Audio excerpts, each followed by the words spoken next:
રાજકોટમાં ટ્રાફિક શાખાના જવાનો પર હપ્તાખોરીનો આરોપ છે। 35 ગામના લોકો હપ્તાખોરીથી પરેશાન છે।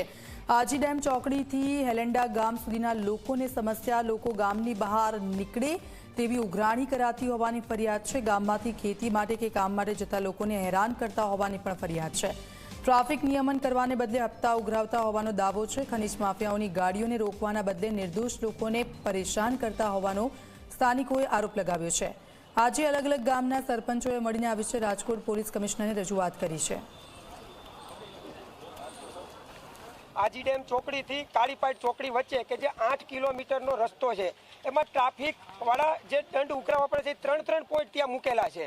આજે બરોબર 8 કિલોમીટરમાં ટ્રાફિક પોલીસ કોઈ પણ પ્રકારે આવતા સામાન્ય લોકો, ખેડૂત લોકોને એટલા હેરાન કરે છે કે જાણે આ 7 કિલોમીટર સામાન્ય લોકો અને ખેડૂતને કાપવા કે જે મહાભારતમાં 7 કોટાનું જે 7 કોટા વીંધવા પડે બરોબર એવી રીતની પરિસ્થિતિ થઈ ગઈ છે।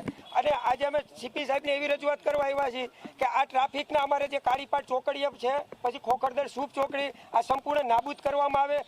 ટ્રાફિકની જે ખરેખર કામગીરી છે કે ટ્રાફિકનો સોલ્યુશન હલ કરવું એ બાબતે ધ્યાન આપે, નહીં કે ઉઘરાણા બાબતે। ખાસ અમે આ સીપી સાહેબને એ રજૂઆત કરવાના છે બધા આગેવાનો કે એ પોઈન્ટ રહ્યા એ સિટી વિસ્તારના હોય તો સિટી વિસ્તારમાં ફાળવે, અને જે અમારે ત્યાં હેરાનગતિ થાય છે જે કાળીપાઈ ચોકડીએ અને આજુબાજુમાં 3 પોઈન્ટ આપેલા છે। ખેડૂતો, નાના માણસ હોય, ખેડૂત હોય, બીજું કામદારો જે ખરેખર જે નોકરી અને મજૂરી કરતા હોય અને જે ટિફિન લઈ અને મજૂરી કરવા રાજકોટ આવતા હોય એ લોકોને હેરાનગતિ થાય છે, એ બંધ થાય અને રાજકોટ વિસ્તારમાં ગમે ત્યાં પોઈન્ટ ફાળવે અને અમારા એ ગ્રામ્ય વિસ્તારના લોકોને હેરાન કરતા બંધ કરે।